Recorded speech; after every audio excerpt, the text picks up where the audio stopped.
I often hear new founders saying, I'm not technical, I can't code, I can't get started, I need to build a product.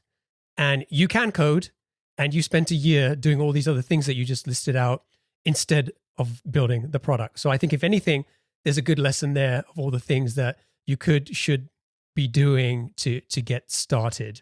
What did you learn from that year of doing interviews that, number one, gave you enough confidence to move forward with building a product? And two, what, if any, new insights did you get from those conversations that made that year of doing interviews worthwhile? There is a way of doing these, by the way, which I realize we haven't touched on, that anyone can do that makes doing them way, way easier.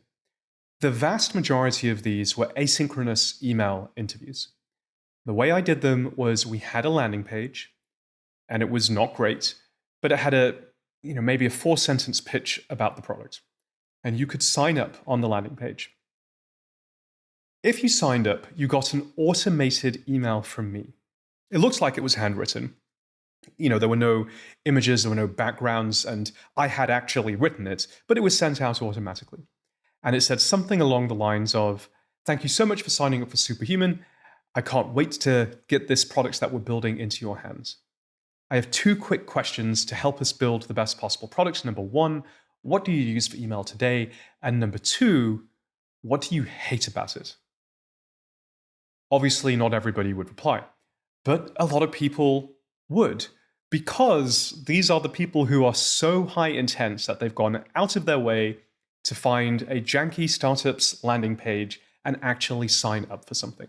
So there's a clear need that you can assume that they have. Now the question is, what is it? So some people would reply.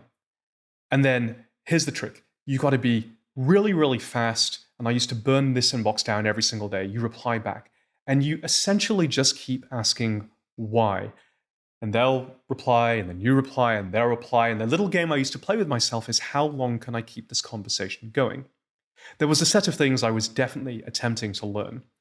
At the time, for example, for people to stay on top of a lot of conversations before Superhuman, the main thing that people would use was Boomerang. Gmail didn't have a native snooze feature at that point.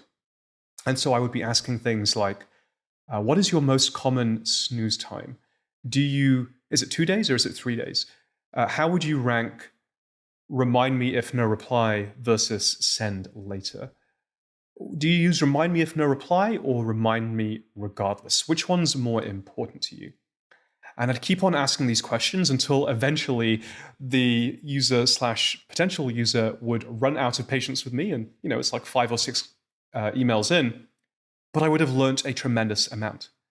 And this is so efficient that you can do 2, 3, 4, 5, 10 of these every single day. And in fact, we scaled this to the point where it wasn't necessarily me doing all of them.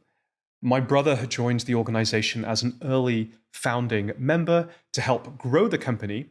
And he said, "Okay, Rahul, what do I do?" And I said, "Your first job is to take over this inbox." We'd already done hundreds of interviews by that point, but to keep on doing them. Let's keep on learning, keep on engaging these customers so that we continually validate our idea. This was all before the product market fit engine, which, as you know, is an entirely different way of validating business ideas.